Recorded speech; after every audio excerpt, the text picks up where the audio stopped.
पढ़ते हैं पृष्ठ क्रमांक 49 पर सबसे ऊपर से देखिए। अब इस 34वीं गाथा में कहते हैं कि यदि श्रुत की उपाधि की उपेक्षा करे तो श्रुत ज्ञान भी तो ज्ञान ही है। क्या बोला? देखो इसमें ये बताएंगे कि जैसे श्रुत ज्ञान ही है उसमें से श्रुत हटा दो। अब सुनने में बड़ा बचकाना सा लगेगा, तो ये क्या बात है कि श्रुत ज्ञान में से श्रुत हटा दो तो वो क्या ज्ञान ही बचा है। वैसे देखो ये बोला ना, श्रुत की उपाधि की उपेक्षा करे तो श्रुत ज्ञान भी तो ज्ञान ही है। श्रुत ज्ञान में से श्रुत की जो उपाधि है भी श्रुत को हटा दिया, क्या बचा? ज्ञान बचा। तो श्रुत ज्ञान भी तो ज्ञान ही है। बस ऐसी ही छोटी सी बात, जैसे बच्चों की बात होती है ना, छोटे छोटे बच्चे ऊट पटांग बातें करते हैं, जो बातें मतलब जो समझ में नहीं आती, शब्दों का ऐसे इधर उधर करके, शब्दों के अर्थ का अनर्थ करके भी मान लो कहें, तो ये जो उत्थानिका है इसे पढ़ के किसी को ऐसा लगता है अरे क्या बोल रहे हैं, श्रुत ज्ञान में से श्रुत हटा दिया तो ज्ञान बन गया। ऐसे तो कुश्रुत ज्ञान में से कुश्रुत हटा दो तो उनका भी ज्ञान बन गया, उन्हें भी केवली कह लो, उन्हें भी ज्ञानी कह लो। ऐसा होता है? ऐसा हो सकता है? भैया मिथ्या दृष्टि मिथ्या ज्ञानियों में मिथ्या हटा दो, ज्ञान बचा। ये क्या बात है? ये कोई बात हुई नहीं बन। पर यहाँ पर इसी बात को सिद्ध करेंगे, पर सबके लिए नहीं, मात्र श्रुत ज्ञान के लिए। किसके लिए? मात्र श्रुत ज्ञान के लिए इस बात को सिद्ध किया जाएगा। क्या? कि श्रुत ज्ञान में से जो श्रुत उपाधि है उसको हटा दो तो उनका ज्ञान भी, वो श्रुत ज्ञानियों का ज्ञान भी ज्ञान ही है, कुछ समझ में आएगा। चलो अब ये गाथा और पद्यानुवादन एक बार करते हैं। गाथा पिछले प्रश्न पर, मतलब 7 वाले प्रश्न पर की गई है, उसे हम एक बार गाथा और पद्यानुवाद पढ़ते हैं। सुत्तम जिणोपदिष्ठम ओगलतम कप्पगेहिं वर्णेहिं तम जाननाहिणाणं सुत्तस्य जानना घड़िया जिनवर कथित पुद्गल वचन ही सूत्र उसकी ज्ञाति है, ज्ञान उसको केवली जिन सूत्र की व्याप्ति करे। देखिए गाथा में क्या बात बताई, कैसे बताई, बिल्कुल यहाँ पर अभी कुछ अन्य तरीके से श्रुत ज्ञान को बता रहे हैं। यहाँ पर श्रुत ज्ञान को हमारे आपका श्रुत ज्ञान नहीं बोला, और यहाँ पर श्रुत ज्ञान को वो श्रुत ज्ञान भी नहीं बोला जो मुनिराजों के होता है। यहाँ पर अभी जो श्रुत ज्ञान कहा जा रहा है वो कह रहे हैं जो केवली भगवान की दिव्य ध्वनि खिड़ती है। श्रुत ज्ञान किसकी बात है? अभी जो केवली भगवान है तो केवल ज्ञान होता है, श्रुत ज्ञान थोड़ी होता है। जो उनकी दिव्य ध्वनि है ना भाई, केवली भगवान जो भी बोलते हैं, अब बोलते कैसे बोलते? केवली भगवान बोलते हैं क्या भला? तो कैसे बोलते हैं, क्या बोलते हैं?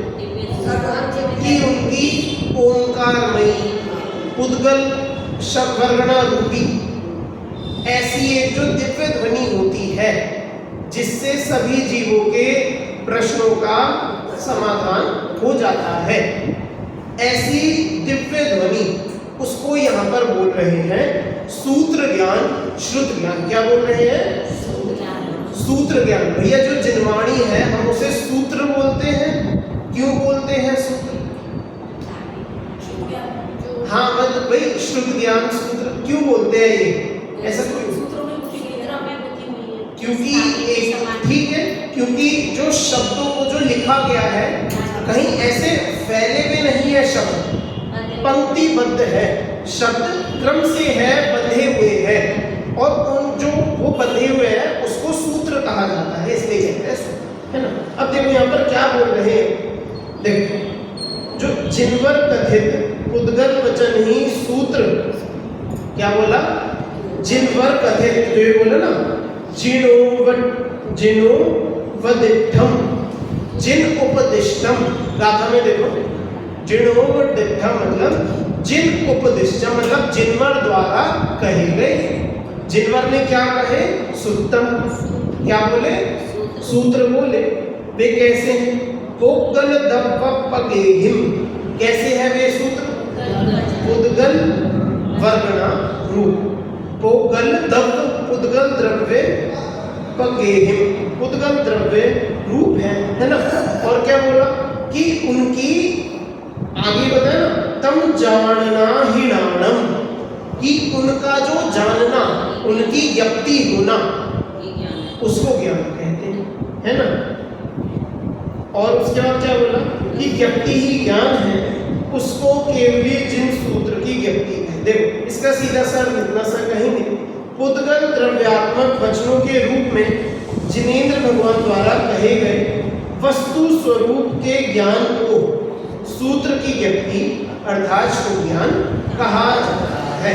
भैया जो जिनेंद्र भगवान की जो दिव्य ध्वनि थी, उसको जो हमने जाना, उन जिनेंद्र भगवान की दिव्य ध्वनि को जो हमने जाना, या बोला ना कि उस भगवान के द्वारा कहे गए वस्तु स्वरूप के ज्ञान को सूत्र की ज्ञप्ति, सूत्र की ज्ञप्ति मतलब सूत्र को जानना, ज्ञप्ति मतलब जानना, ज्ञप्ति मतलब भाई किसी चीज को जानने को ज्ञप्ति कहना।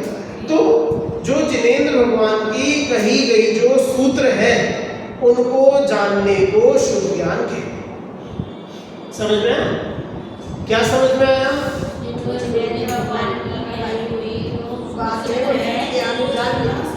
हाँ, कि जिनेंद्र भगवान ने जो कहा और उस बात को यदि हम सुने, उस बात को यदि हम जाने, उसका नाम क्या होता है?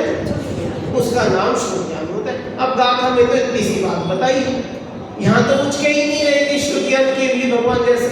यहाँ तो क्या बोला अभी इस गाथा में कि भैया जो केवली भगवान की दिव्य ध्वनि है, उसको जानने को शुद्ध ज्ञान कहते हैं। किसे कहते हैं शुद्ध ज्ञान?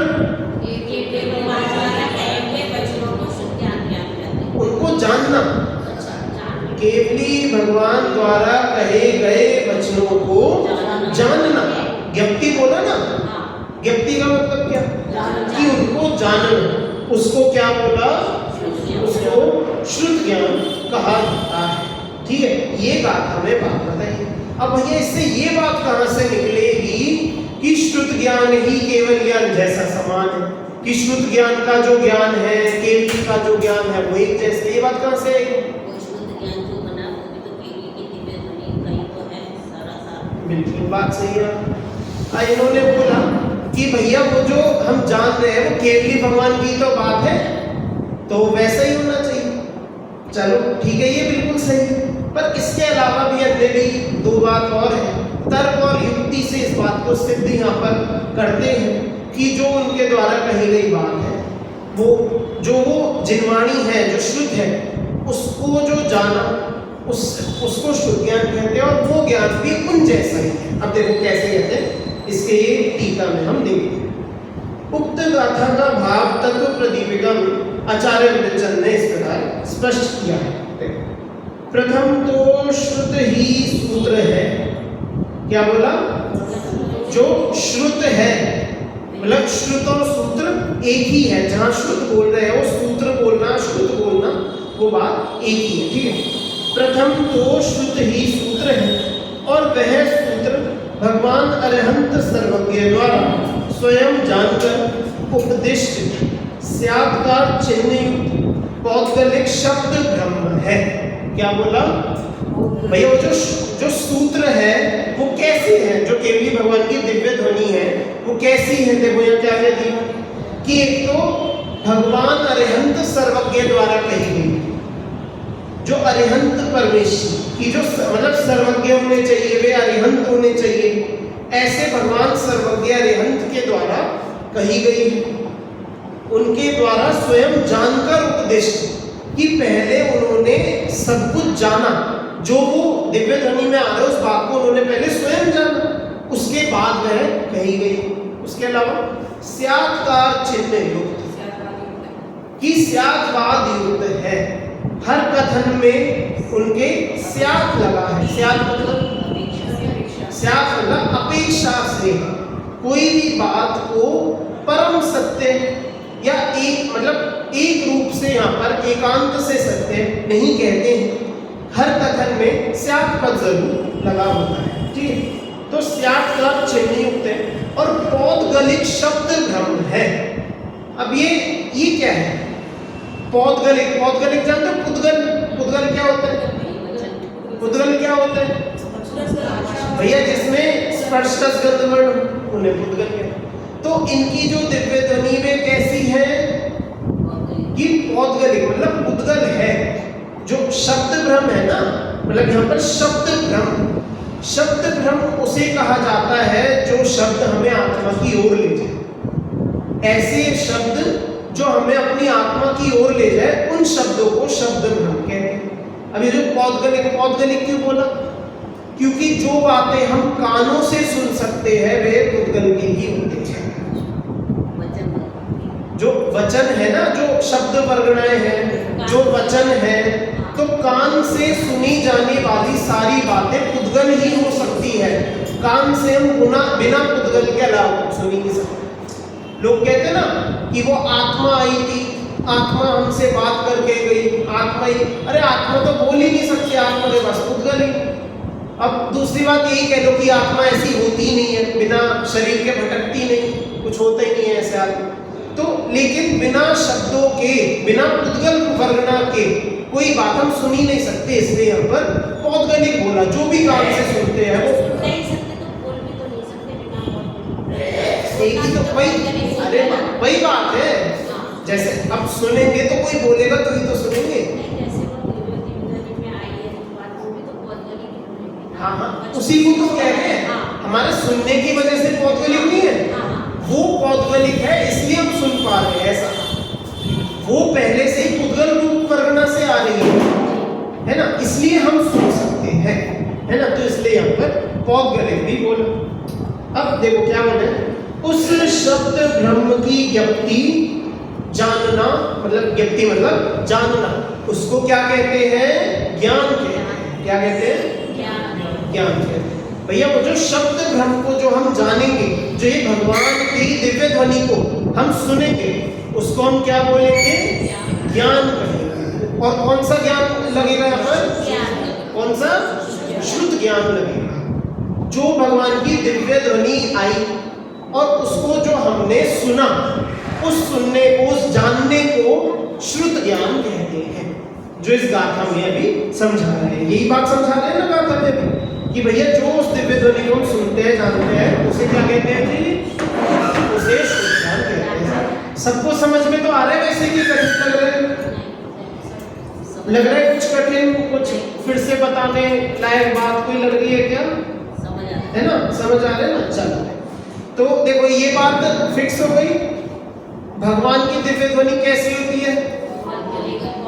पौद्गलिक है, शब्द ब्रह्म रूप है, सर्वज्ञ द्वारा जानी गई है और फिर कही गई है, और स्याद्वाद चिन्ह युक्त है ना। मतलब स्यात् पद धारी है, स्यात् पद उसमें लगा है ना।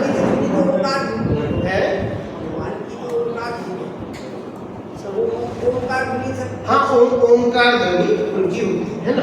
तो उस दिव्य ध्वनि को जानने को क्या कहते हैं? ज्ञान कहते हैं। कौन सा ज्ञान कहते हैं? शुद्ध ज्ञान कहते हैं। इतना तो ये गाथा में ही बता दिया भाई। गाथा में सीधी सीधी बात यही आई। अब इसके आगे देखो क्या समझा रहे हैं, इस पर थोड़ा सा ध्यान लगाना। उस ज्ञान का कारण होने से उक्त सूत्र रूप श्रुत को उपचार से ज्ञान कहा जाता है। देखो क्या बोल रहे हैं, फिर से पढ़ूंगा। उस ज्ञान का कारण होने से, भाई ज्ञान किसको? ज्ञान कार्य हुआ ना भाई, हमने जानना एक कार्य, हमने जाना, हमने कुछ काम किया ना। क्या काम किया हमने? क्या काम किया जी हमने? बोलो। जानने का काम किया ना हमने। हम कुछ जान रहे हैं तो जानने का काम हुआ, तो एक कार्य हुआ। अब वो कार्य का कारण क्या है? हमने किसको जाना? नहीं, किसको, किससे नहीं, किसको जाना। यहाँ पर जो जिनवाणी को, जो जिनेंद्र भगवान की दिव्य ध्वनि को, हमने उस दिव्य ध्वनि को जाना। तो देखो यहाँ यही बोल रहे हैं कि ज्ञान का कारण होने से वो जो ज्ञान है वो किसको जान रहे हैं, उस दिव्य ध्वनि को जान रहे हैं। तो वो दिव्य ध्वनि उस ज्ञान का कारण हो गई। यहाँ पर जो अभी अपेक्षा चल रही है उस अनुसार क्या हो गया कि वो जो ज्ञान है, जो जाननापना है, जो कार्य हुआ, उसका कारण क्या है, दिव्य ध्वनि, वो जो सूत्र, जो जिनवाणी।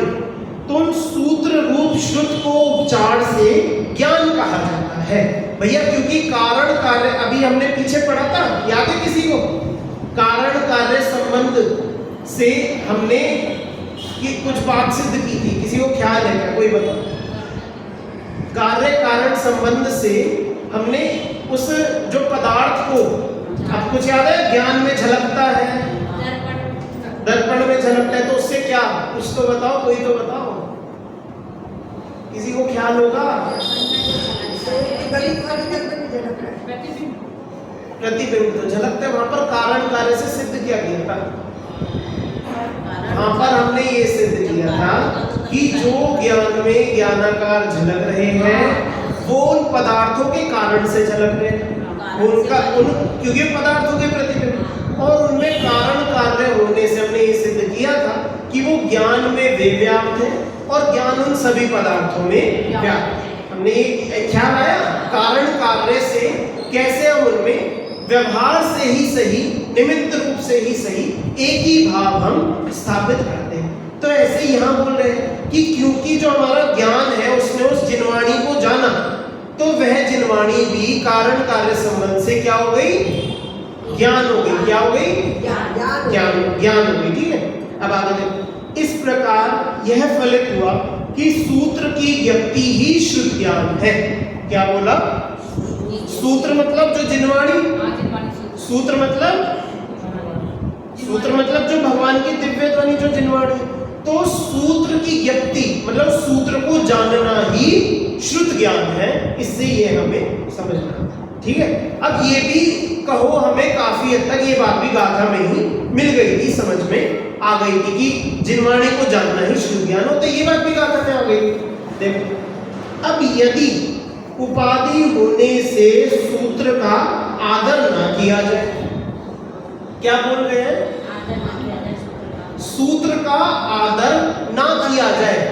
आदर ना किया जाए मतलब हम अभी जो इसमें जो श्रुत शब्द है ना, श्रुत ज्ञान में जो सूत्र की ज्ञप्ति बोले ना, उसमें से हम श्रुत का आदर अगर नहीं करें, आदर नहीं करें मतलब कि उसको हम हटा दें। आदर नहीं करने का मतलब ये नहीं कि हम उसका बहिष्कार कर दे या उसे गलत बताए, ऐसा नहीं। यदि उपाधि होने से सूत्र का हेलो चलो कोई देखो, तो अब यदि यहाँ पर देखो क्या बोल रहे हैं कि यदि उस जो उपाधि है ना, देखो श्रुत ज्ञान बोला, उस श्रुत को जानो, उस जिनवाणी को जानो। अब उसमें से हमने श्रुत को हटा दिया, उस उपाधि को हटा दिया भाई। वो श्रुत नाम की जो उपाधि है, जो शुरू में लगाया है, उससे हम उसका आदर ना करें। आदर ना करें मतलब कि उसे 1 मिनट के लिए गौण कर दो, थोड़ा सा हटा दो, है ना। देखो, आदर ना किया जाए तो सूत्र व्यक्ति में से व्यक्ति ही शेष रह जाती है, कि उन श्रुत ज्ञानी के भी जो सूत्र को जानते हैं, जो जिनवाणी को जानते हैं, उनके वो जिनवाणी जो सूत्र है उसको हटा दो तो क्या बचा, जाननपना बचे, व्यक्ति बचेगी, है ना। तो सूत्र व्यक्ति में भी, अब भाई सूत्र हटा दिए सूत्र व्यक्ति में से, तो क्या बचा, मात्र व्यक्ति ही शेष रह जाती है ना। और वह व्यक्ति केवली और शुद्ध केवली के आत्मानुभव में समान ही है। क्या बोला कि जैसे केवली भगवान के जो जानन पना है, ऐसे ही श्रुत केवली के भी वो जानन पना ही है, बस वो श्रुत को हटा दो।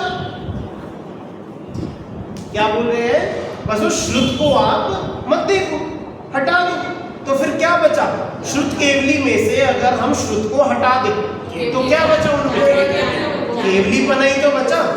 और केवली का यहाँ पर मतलब क्या है, केवली का अर्थ क्या है? जो केवल ज्ञानी, केवली कि मात्र जो ज्ञान बचा, केवल ज्ञान, मात्र ज्ञान है। तो यही तो बताना चाह रहे, श्रुत केवली के श्रुत हटा दे तो क्या बचा? मात्र ज्ञान ही तो बचेगा ना। समझ में आएगा? जब जिनके ऐसा करने से श्रुत हटा दिया, तो जब सिर्फ ज्ञान बचेगा तो उनमें और केवली भगवान में क्या अंतर बचेगा? कि कुछ भी अंतर नहीं। इसलिए ज्ञान में श्रुतोपाधिकृत भेद नहीं है। किनके?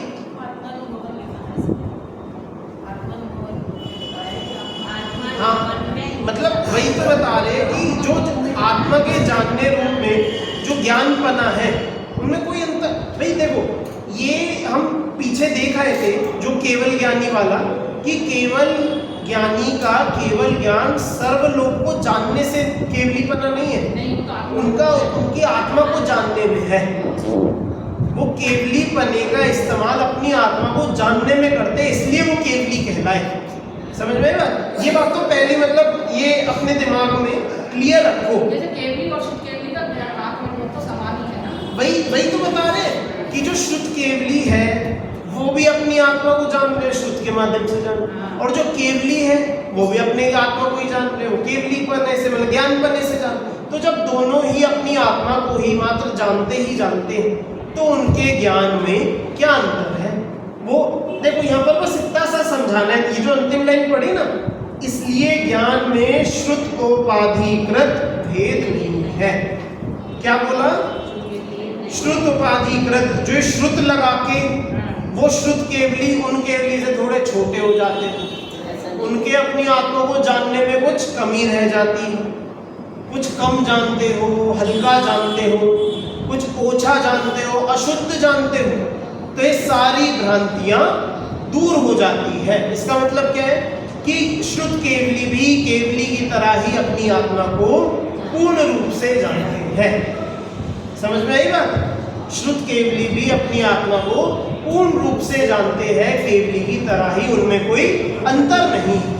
वो अब आप बोलो नहीं, श्रुत ज्ञान है, हल्का ज्ञान है, अभी उस ज्ञान में बाधाएं हैं, कर्म की बाधाएं हैं, विकसित होने की अभी जगह है, तो ऐसा उनके आत्मा के जानने में कोई शंका नहीं है। वो आत्मा को बिल्कुल पूर्ण रूप से बिल्कुल सही जानते हैं, शुद्ध केवली है ना। तो इसलिए उनके ज्ञान में और केवली के ज्ञान में कोई भी अंतर नहीं। अब देखो, अब इसका थोड़ा सरलार्थ पढ़ के आपको थोड़े दिमाग में बात जल्दी से बैठ जाएगी। अभी हो सकता है पूरी तरह से सबको समझ में ना आए। देखो, इस गाथा में द्रव्य श्रुत को केवली उपदिष्ट पौद्गलिक वचनात्मक कहा। क्या बोला? द्रव्य, दो चीजें बोली, द्रव्य श्रुत और भाव श्रुत। तो जो द्रव्य श्रुत क्या है? जो केवल ज्ञानी के जो शब्द निकलते हैं, जो जिनवाणी होती है ना, और उसके आश्रय से प्राप्त होने वाले ज्ञान को शुद्ध ज्ञान कहा जाता है। भैया, जो उस ज्ञान को हम जानते हैं वो शुद्ध ज्ञान होता है।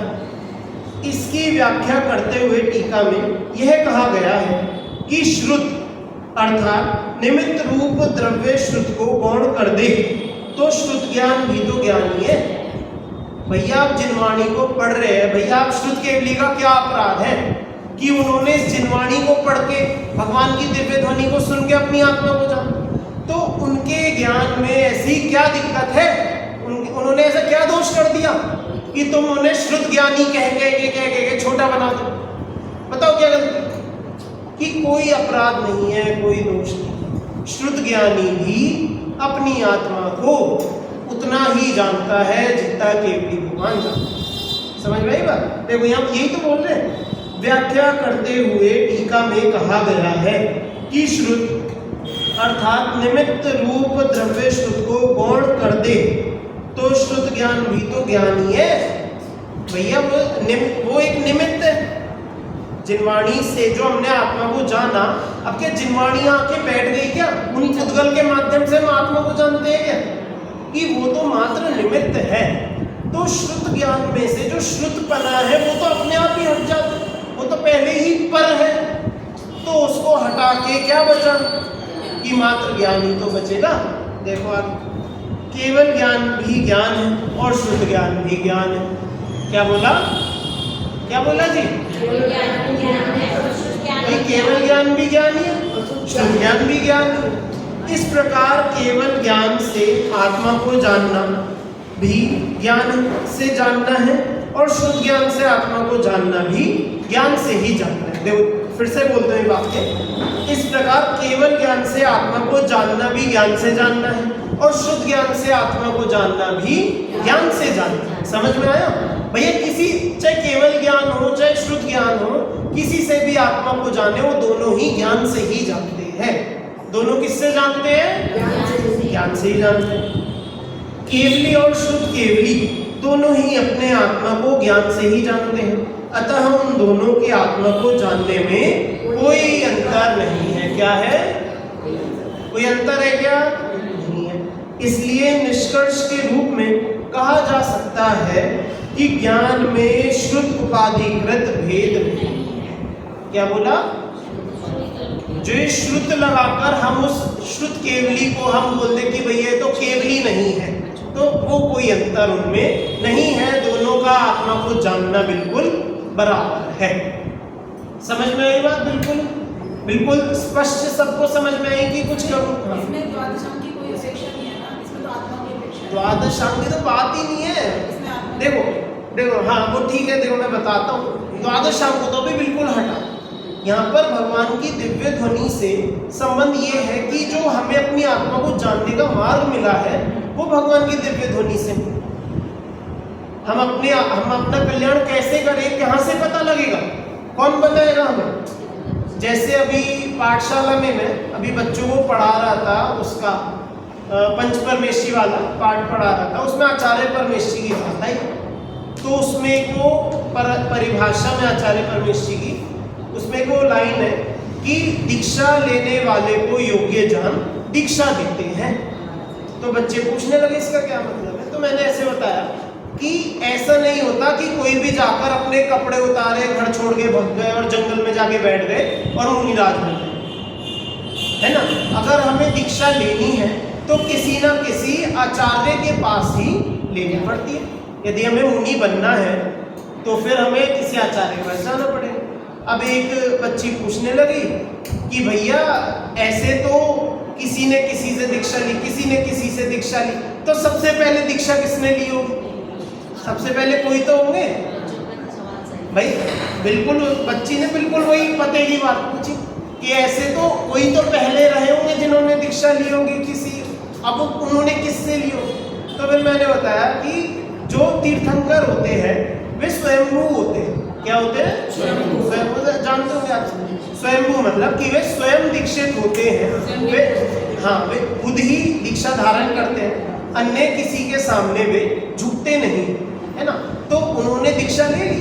फिर उसके बाद जब वे अरिहंत बन गए तो और जीवों ने भी जाकर उनके पास क्या करी, और लोगों ने दीक्षा ले ली। फिर उनसे गणधर हुए, आचार्य हुए, फिर उन्होंने और सबको दीक्षा देते रहे और आदिनाथ भगवान से हम तक आज तक चलते आ रहे, है ना? तो इस तरह जैसे अब जो ये बात आई कि सबसे पहले जो ये दीक्षा सबसे पहले पढ़ाए गए, जो सबसे पहले दीक्षा किसने ली, तो यहाँ पर भी ये ऐसे एक सवाल कि जो शुद्ध ज्ञान है, जो शुद्ध मिला, जो जिनवाणी मिली, सबसे पहले कहाँ से आई, कैसे आई? सबसे पहले कि तीर्थंकर को तो अपने आप आ गए। जो तीर्थंकर होते हैं वो तो अपने का पूर्व भव का संस्कार है उनका कि वो स्वयं ही दीक्षित हो जाते हैं, तो उनसे ही हमें ये परंपरा मिलती है। अब जो ये आपने पूछा ना कि वो द्वादशांग, तो द्वादशांग नहीं है, जो मुक्ति का मार्ग है, जो अपने ये शुद्धोपयोग का जो मार्ग है, इसे बताने वाले एकमात्र ये अरिहंत ही है।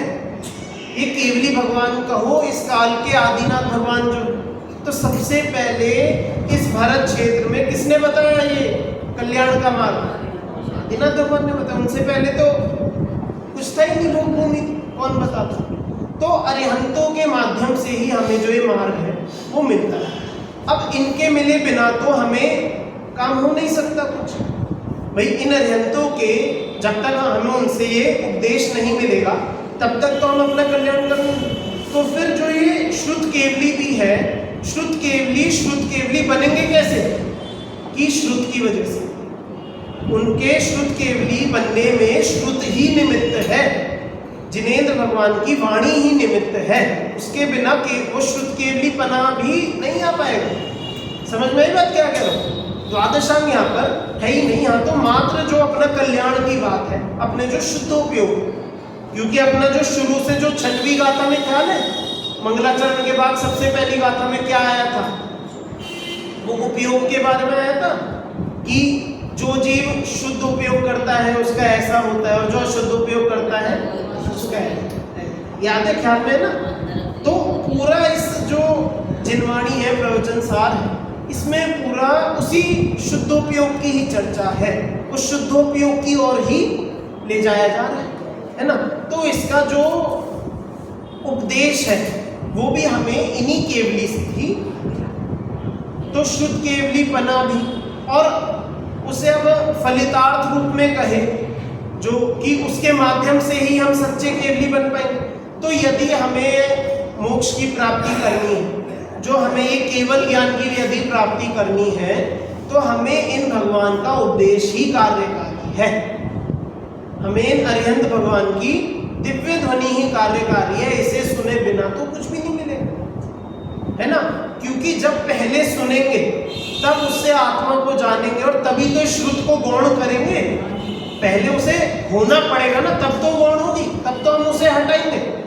भाई जैसे किन्हीं का एक्सीडेंट हो गया, खराब उदाहरण है, बुरा नहीं मानो, किसी का एक्सीडेंट हो गया, पैर टूट गए दोनों, चल नहीं पा रहा व्यक्ति, तो वह अस्पताल में गया, अस्पताल में उसका इलाज हुआ, पैरों का ऑपरेशन सब हुआ, ठीक है।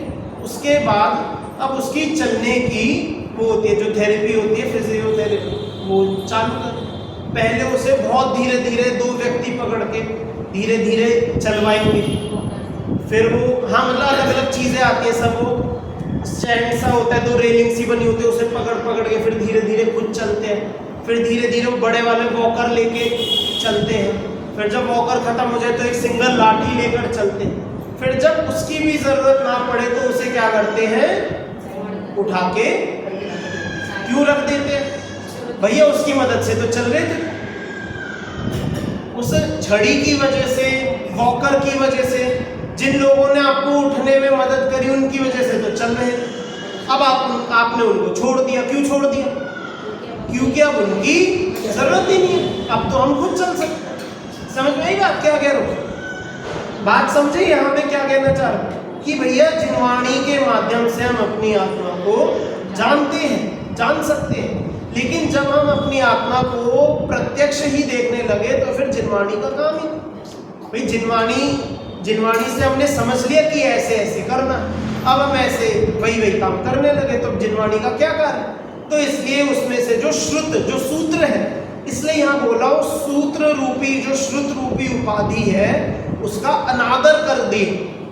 यदि उस सूत्र को हटा दे, अनादर मतलब गौण कर दे, तो मात्र ज्ञान ही बचता है। क्या बचता है?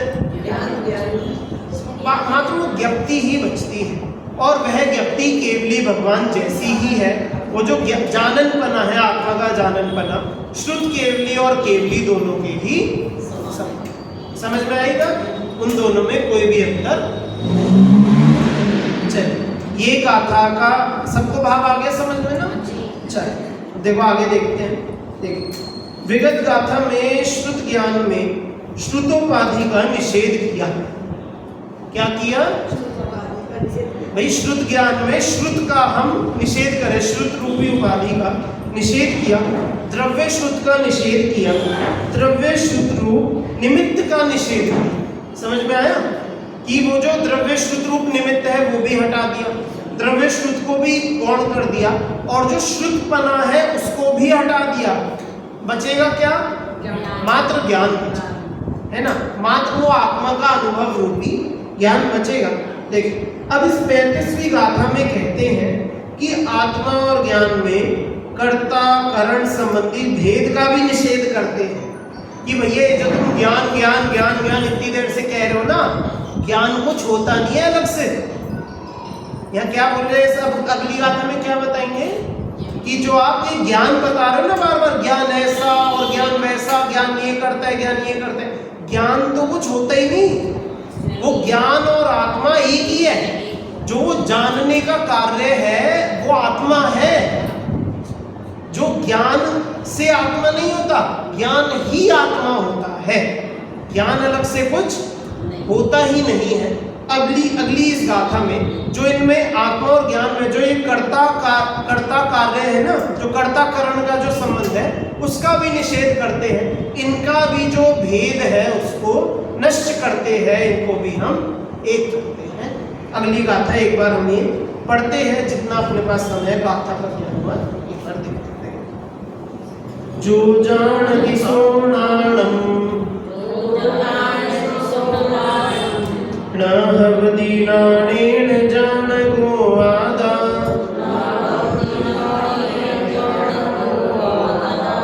नाणं पर्णमदिशयम् अट्टाणानठ्ठिया सव्वे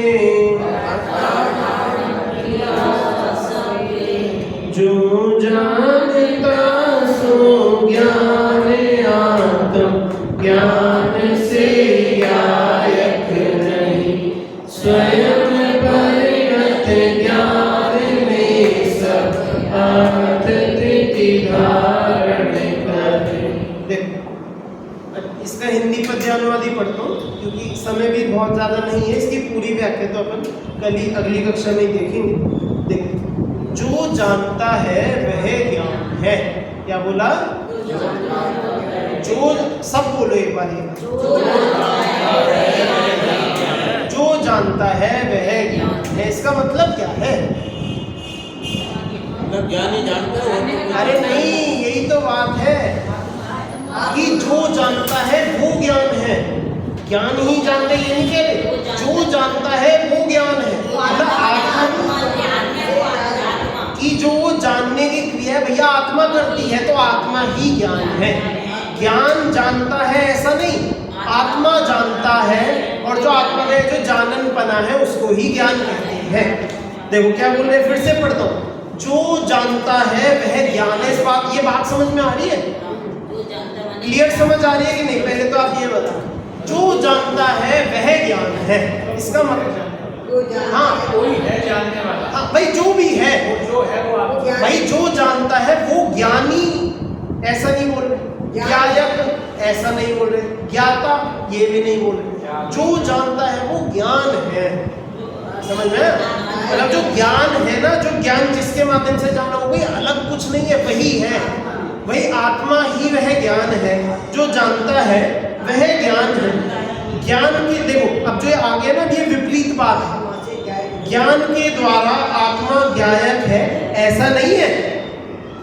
क्या बोला? ज्ञान के द्वारा आत्मा ज्ञायक है कि आत्मा में ज्ञान होता है इसलिए आत्मा को ज्ञायक बोलते हैं, ऐसा नहीं होता। आत्मा में ज्ञान होता है इसलिए वो ज्ञायक नहीं कहलाता है, इसलिए वह ज्ञाता नहीं कहलाता है। आत्मा स्वयं ज्ञान है इसलिए वह ज्ञायक, इसलिए वह ज्ञाता, इसलिए वह ज्ञप्ति के ये सब कहलाते हैं। समझ में आया? जो जानता है वह ज्ञान है। ज्ञान के द्वारा आत्मा ज्ञायक है ऐसा नहीं है। वह आत्मा स्वयं ही ज्ञान रूप परिणमित है और सर्व पदार्थ ज्ञान स्थित है। वो आत्मा स्वयं ही ज्ञान भाई स्वयं खुद ही वह ज्ञान है। देखो अब यहाँ पर आगे उदाहरण देंगे टीका में, कैसे कैसे उदाहरण देंगे। जैसे हम जानते हैं कि अग्नि होती है। अब जब भी हम बोले आग, मैंने अपने मुंह से भी यहाँ पर आग बोली, आग, तो सबके मन में सबसे पहली बात क्या है कि उसका तेजपन, तेजपन मतलब जो उसका प्रकाश होता है, रोशनी, और उसकी जो गर्मी, ताप है ना, ये दो चीजें मेन जब भी हम आग बोलेंगे दो बातें ख्याल में आती। अब इस पूरी दुनिया में कोई ऐसी आग होती है कि जो ऐसी गर्म ना हो या जिसका प्रकाश ना हो, ऐसी तो कोई आग नहीं होती ना, पक्की बात। चलो अब जैसे यहाँ बोला कि जब भी आग बोला जाता है तो उसका मतलब ही गर्म होता है।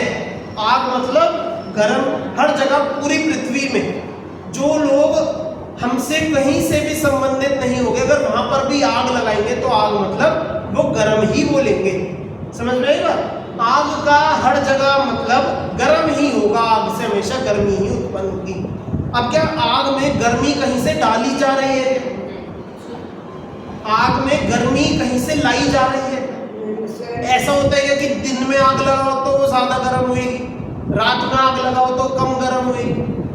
भाई आग का अन्य कहीं से तो गर्मी ले नहीं देके वो धूप से गर्मी लेती है, ऐसा तो नहीं है। कहीं बाहर से हम उसे फूंक मार मार के उसमें गर्मी भरते हो, ऐसा तो नहीं है ना। आग का मतलब ही गर्म होता है, जहां आग लगी होगी वो गर्म ही होगी। समझ में आएगा? तो ऐसे यहाँ पर बोले जैसे आग का अर्थ ही गर्म होता है, क्योंकि आग और गर्मी कोई अलग अलग दो चीजें नहीं है, वो आग खुद ही गर्मी रूप परिणमित होती है। क्या बोला? आग ही उस उष्णता रूप परिणमित हो रही है, आग खुद ही गर्म है। तो ऐसे आत्मा में ज्ञान आया ऐसा नहीं है, उस आत्मा में ज्ञान कहीं से लगा और उस आत्मा ने उस ज्ञान से किसी चीज को जाना, उससे आत्मा को हमने ज्ञाता बोला, ऐसा नहीं है। आत्मा खुद ही उस ज्ञान रूप परिणमित होता है, इसलिए उसको ज्ञाता कहा जाता है। इसका अर्थ क्या है कि अब तक जो भी हम ज्ञान की महिमा कर रहे थे, किसकी महिमा थी इस पूरे अधिकार में? बता, इस पूरे ज्ञान अधिकार में किसका वो महिमा कर रहे थे, किसके गुणगान गा रहे थे? ज्ञान के। और अब यहाँ क्या कह रहे हैं कि ज्ञान और आत्मा में कुछ अंतर ही नहीं है, ज्ञान ही आत्मा, आत्मा ज्ञान ही की है।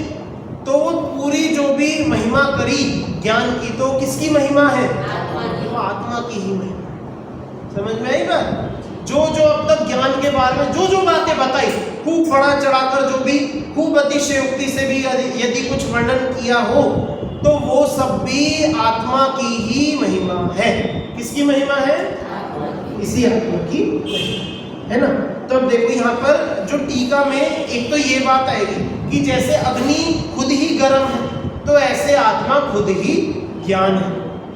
और फिर यहाँ पर एक उदाहरण और देंगे कि जैसे कोई आदमी जो वो बड़ा सा होता है ना, खेत में कटाई करते हैं जिससे फरसा, क्या बोलते हैं? फरसा ही बोलते हैं, जिससे वो जो गोल गोल सा होता है, हाँ दराती, जो भी कह लो, ठीक है, नाम में सही नहीं जाता भाई। जो भी चीज से खेत में कटाई होती है, तो यदि एक आदमी के पास वो है, वो फरसा है और दताई है और वो खेत में कटाई करे, तो हम क्या उस आदमी को काटने वाला बोल देंगे? है ना, बोल देंगे ना भाई।